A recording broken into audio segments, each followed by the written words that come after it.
Ayyaa shama harka fuune akkam jirtan dhaggeeffattoonni SOF-UMAR app hundi keessan akkuma jirtanitti nageenyi kan koo isin haadha qabu. Har'as viidiyoo tokko qabadhee isiniif dhiyaadhee jira. Viidiyoon har'a qabadhee isiniif dhiyaadhe guddina chaanaalii keessaniitiif wanta isin barbaachisu keessaa isa tokkodha.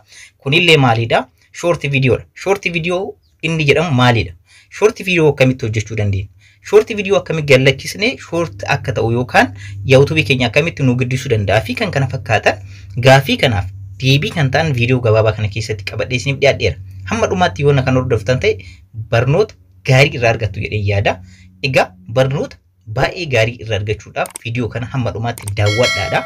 Viidiyoo kanallee like gochuudhaan jalqabu hin dagatinaadha. Egaa gara barnoota keenyaatti osoo hin cehin dura warroonni SOF-UMAR appidhaaf haarawaa taatan subscribe mallattoo jedhu kana tuquudhaan asirratti illee mallattoo notification jira isa tuquudhaan ol irra gootanii yeroo hunda viidiyoowwan ani hojjedhu akka mallattoo notificationitiin yookaan message editiin isin gochuu dandeessu.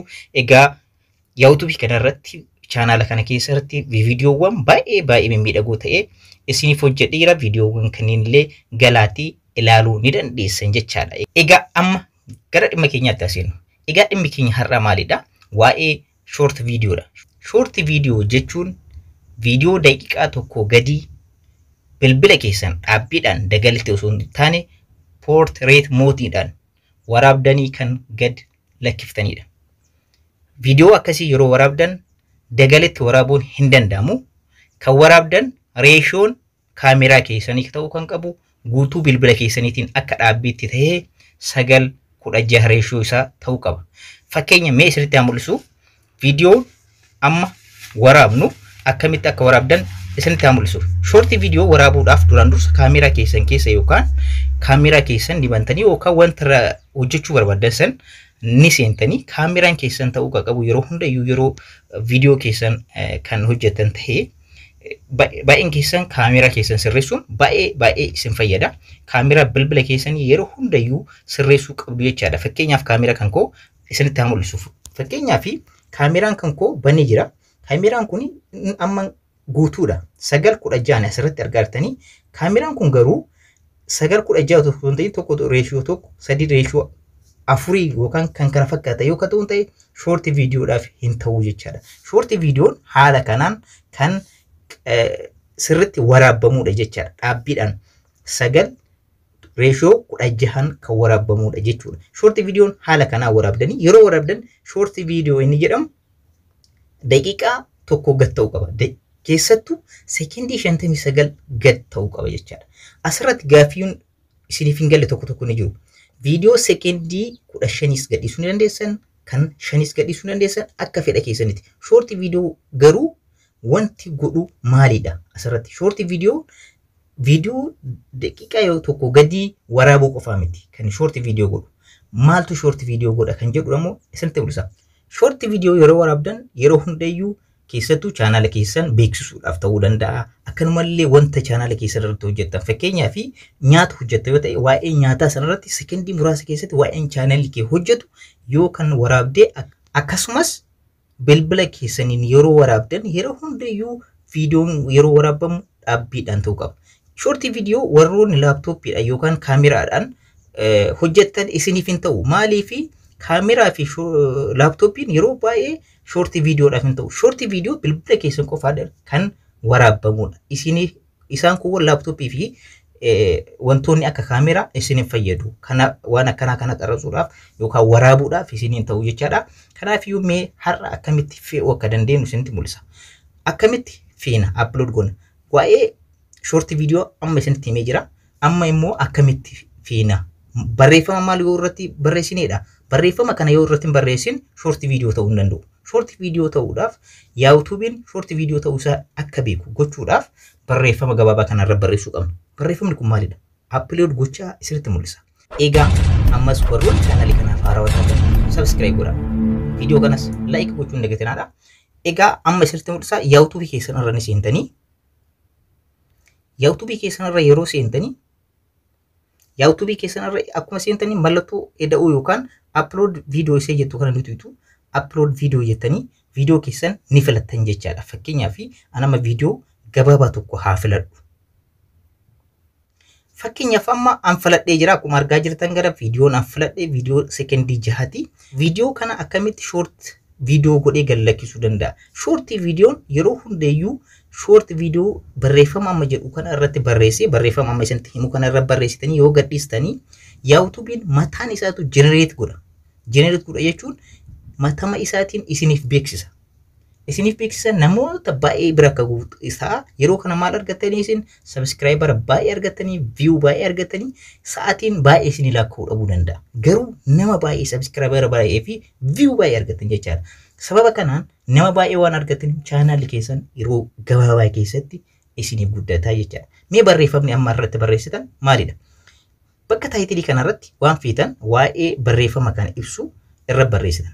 Waan feetan kan fedha keessanii keessattuu barreeffama kana irratti yeroo barreessitan taayitilii barbaachisaa ta'e. Taayitilii yeroo barreessitan yeroo hundayyuu wanta tokko inni isinitti immoo taayitilii YouTube irratti yeroo search godhan argamuu qabu qaba.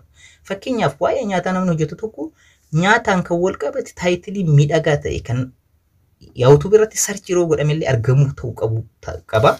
Fakkeenyaaf amma asirratti haa barreessu. Asirratti amma mee irratti haa barreessu taayitilii waan fedhe jedhee irratti barreessuu danda'a. Isin waan feetan jettanii irratti barreessaadha.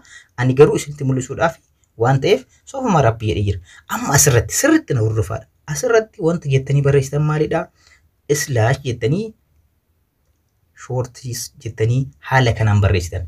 Asirratti wanti dogongoruu hin qabne slash shortis dhuma irratti taayitilii keessan waan feetan jettanii barreessuu dandeessa. Dhuma irratti garuu slash shortis isa jedhu kana yoo irratti kan hin barreessine ta'e viidiyoon keessan short viidiyoo ta'uu hin danda'u jechaadha. Kanaafi barreeffama kana yoo irratti hin barreessin YouTube generate godhee namoota baay'ee bira akka viidiyoon keessan isiniif gahu godhuu hin danda'u. Barreeffama kana irratti yoo irra barreessitan immoo YouTube short viidiyoo ta'uu waan beekuuf namoota baay'ee bira akka channel keessan viidiyoon kun gahu godhee namoota baay'ee subscriber baay'ee akka argatanii fi view baay'ee akka argatan isiniif godha jechaadha. Mala salphaa kanatti fayyadamtanii short viidiyoo baay'ee hojjechuu dandeessanii waa'ee adda addaa irratti viidiyoo gaggabaaboo nyaata irratti ta'uu danda'a, ispoortii irratti ta'uu gaggabaaboo ta'an daqiiqaa tokko gad ta'an hojjettanii gadhiisuu dandeessan. Short viidiyoo yeroo hundayyuu wanni tokko isinitti himuu kan dhabu bilbila keessaniin dhaabbiidhaan waraabaadha. Dhaabbii jechuun guutuu bilbila keessaniitiin dhaabbiidhaan waraabuu qabdanii dhaabbiidhaan yoo waraabin viidiyoon keessan short viidiyoo ta'uu qabu. Lammaffaa barreeffama amma isin jedhe kan short viidiyoo isa jedhu kana barreessuu hin dagatinaa. Isa kana slash shortis isa jedhu kana jalqaba irra barreessuu dandeessan. Dhuma taayitilii keessanii irratti barreessuu dandeessan bakka feetanii barreessuu baddeeta. Kana erga gootanii booda dakana dhuftanii descriptionii boota bakka descriptionii keessan irra kanatti illee waa'ee descriptionii taayitilii taagii kana yeroo biraa isinitti himaa. Baay'ee murteessoodha wannoon kunniin sadeen channel keessaniif yeroo biraa kan isin barsiisu ta'a. Har'a garuu waa'ee short viidiyooti waan ta'eef asirratti illee shorts jettanii barreessitu. Yeroo baay'ee namoonni baay'ee slash short qofa jedhanii barreessan. Kunis sirrii miti. Slash shorts qofa yoo jettee irratti barreessiteedha. YouTube'n short viidiyoo ta'uu kan beeku jechaadha. Asirratti description keessan irratti waan feetan waan biraa barreessuu dandeessanii isin wantoota biraa akkuma yeroo viidiyoo bira hojjettanitti gad lakkiftanii barreeffama kana garuu irratti barreessuu hin dagatinaadha. Slash shorts jettanii irra barreessaadha. Kana booda next yoo jettan upload ni gootan jechaadha. Anama fakkeenyaaf gadhiisuu waan hin barbaanneef upload akkamitti akka gootan hin beektan waan ta'eef upload ni gootanii ni fixxan jechaadha. Garuu barreeffama kana irratti barreessuu hin dagatinaadha isin jechuu barbaada. Asirratti garuu waa tokko isinitti himee haa bahu. Short viidiyoo akkuma bilbila keessaniin waraabdaniif fakkeenyaaf waan dogongortan waan dogongora uumtan wayyoo qabaatan akkamitti edit goonee keessa hojjennaa jechuu dandeessan. Fakkeenyaaf ani bilbila kootiin waraabaa jira isiniin haa jedhu. Fakkeenyaaf bilbila kan kootiin waraabaa jira. Osoo waraabaa jiru waa dogongore yoo ta'e bakka dogongore san keessaa baasuudhaaf maalitti fayyadama jechuudha. Kanas gochuudhaaf KineMaster'itti fayyadamuu dandeessan. KineMaster application jiru kana kanaan duras isin barsiisee jira. Application kana keessa ni seentu. Application kana keessa akkuma seentaniin kan isin filatan jalqaba YouTube'dhaaf viidiyoo ta'uu kan filannu 6:9 ture. 16:9. Har'a immoo short viidiyoo dha hojjenna waan ta'eef 9:16 dha kan filatan jechaadha. Isa filatanii haala kanaan isin dhufa. Asirratti backgroundii tasumayyuu itti fayyadaminaadha. Short viidiyoo yeroo hojjettan backgroundii akka itti fayyadamne. Akkuma viidiyoo waraabamee dhufeeni kan gadhiifamuu qabu jechaadha. Barreeffama duratti jedhame san irratti barreessuu hin dagatinaadha. Akkuma duratti isiniin jedhe background ittiin fayyadamtanii background ittiin fayyadamtan waan ta'eef maal gootanii miidiyaa isa jedhu kana keessa seentanii miidiyaa isa jedhu kana keessa seentanii viidiyoo waraabdan san ni filattanii okeettanii gara natti deebitanii jechaadha. Fakkeenyaaf viidiyoon kun dhaabbiidhaan waraabame waan ta'eef haala kanaan isinii dhufa jechaadha. Isa kana waan feetan gidduudhaa kutuudhaan balleessuu dandeessan. Fakkeenyaaf iddoo kanarraa kutuu barbaadda yoo ta'e haala kanaan akka feetanitti kutuu ni dandeessanii jechaadha. Kanaafiyyuu waan feetan gootanii irraa kutuu ni dandeessanii. Kanaan viidiyoo akkamitti edit gochuu akka dandeessan akkamitti qixxeedhaa irraa murtan dhumarratti akkamitti akka kuttan kanaan dura viidiyoo tokko isin barsiisee jira. Waa'ee kein maasterii kana viidiyoo isin barsiiseeti jira. Isa akkamitti edit gochuu akka dandeessan wantoota tokko illee itti dabaluu barbaaddan akkamitti akka itti dabaltan garuu asirratti osoo itti dabaluu baattanii baay'ee filatamaadha. Maaliif short viidiyoodha waan ta'eef bakkuma dogongortan san qofa murtanii keessaa baasuudha.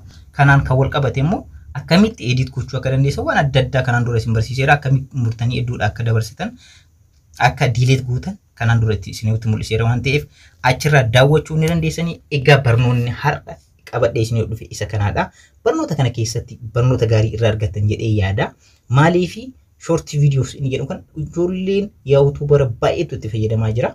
Itti fayyadamanii immoo guddina baay'ee agarsiisanii jiranii. Kanaaf isinillee viidiyoon kun carraa nama baay'ee bira gahuu waan qabuuf viidiyoowwan gaggabaaboo daqiiqaa tokko gadii akkana kana hojjettanii bifa short ta'een viidiyoo short isa jedhu san /short isa jedhu san illee irra barreessuu hin dagatinaadha. Haala saniin gallakkisanii chaanaala keessan guddifachuu dandeessanii. Kanarra qabadhee isinii dhufe kana fakkaata. Viidiyoo kana like godhaa. Chaanaala akka guddisuu warroonni haaraa taatanis subscribe gochuu hin dagatinaa.